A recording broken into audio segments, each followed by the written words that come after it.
Sapa Indonesia Pagi kembali hadir saudara, kali ini di segmen Kompas Bisnis masih bersama saya Putri Oktaviani. 2025 saudara adalah tahun fiskal pertama secara penuh Presiden Prabowo Subianto. Banyak sekali program-program yang menjadi janji kampanye. Tetapi juga banyak kejutan-kejutan yang diberikan. Refocusing anggaran untuk program makan bergizi gratis, kemudian modal Danantara, lalu diskon tarif listrik sampai 50%, diskon tarif pesawat. Nah, sebelumnya juga pernah menaikkan gaji hakim. Terbaru saudara, pembagian THR dan tunjangan kinerja sampai 100%. Banyak sekali ya kebaikan hati yang diberikan Presiden Prabowo Subianto. Pertanyaannya, mampukah APBN kita mengakomodir niat baik ini? Kita ke data selanjutnya. Kenyataannya saudara, mimpi atau cita-cita besar Presiden harus menghadapi kekurangan uang. Tulang punggung yang membiayai banyak kebutuhan negara sedang kesulitan.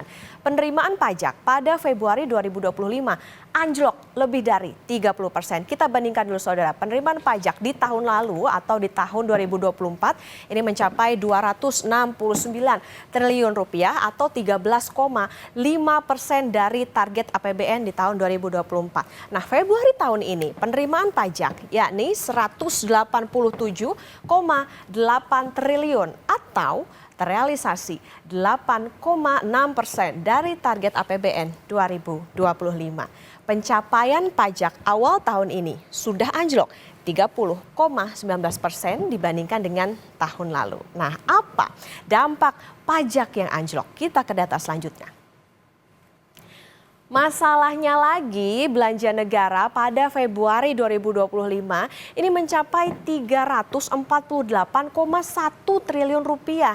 Dengan realisasi ini, APBN per Februari 2025 akhirnya defisit. Ini dia alias minus 31,2 triliun rupiah atau 0,13% terhadap produk domestik bruto atau PDB. Padahal saudara, periode yang sama di tahun lalu di Februari 2024 APBN kita masih surplus 26,04 triliun rupiah atau 0,11% terhadap PDB.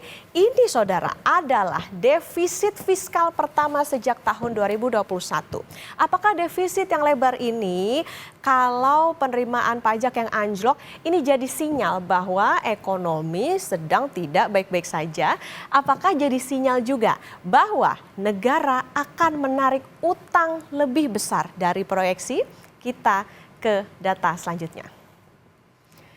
Nah, yang pasti saudara, setelah tidak membuka APBN kita di Januari, Sri Mulyani sama sekali tidak menyinggung permasalahan Kortex yang dikeluhkan secara luas.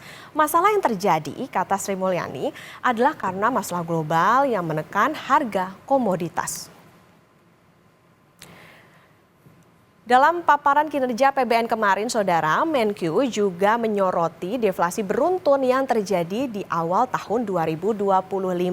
Menkyu Sri Mulyani bilang, deflasi itu merupakan hasil desain pemerintah seperti diskon tarif listrik dan bukan pertanda krisis. Kebijakan pemerintah menurunkan administered price. Jadi umpamanya 2 bulan kita memberikan diskon listrik. Itu pasti menurunkan harga. Kemudian kita melakukan langkah-langkah untuk menurunkan beban teman-teman yang akan mudik lebaran. Dari mulai tadi penurunan PPN tiket, kemudian harga tol, dan lain-lain. Konita, jadi kalau deflasi itu karena administered price yang turun bukan krisis, iya kan? Bukan krisis kan, bener kan? Karena memang didesain untuk turun. Justru kalau kita lihat ini, dan tadi juga pemerintah mencoba menjaga daya beli masyarakat dengan membuat langkah-langkah menurunkan administered price, itu tujuannya supaya kita tetap stabil, makanya disebut resilient. Makanya kalau tadi saya sebutkan di dalam growth-nya, konsumsi rumah tangga masih tumbuh 4,96, itu adalah growth ya, tahun sampai akhir tahun, dan Januari Februari deflasi karena berbagai langkah tadi, harga pangan turun, kemudian beberapa diskon listrik. Itu menunjukkan krisis enggak, Konita? Enggak kan ya, itu upaya ya.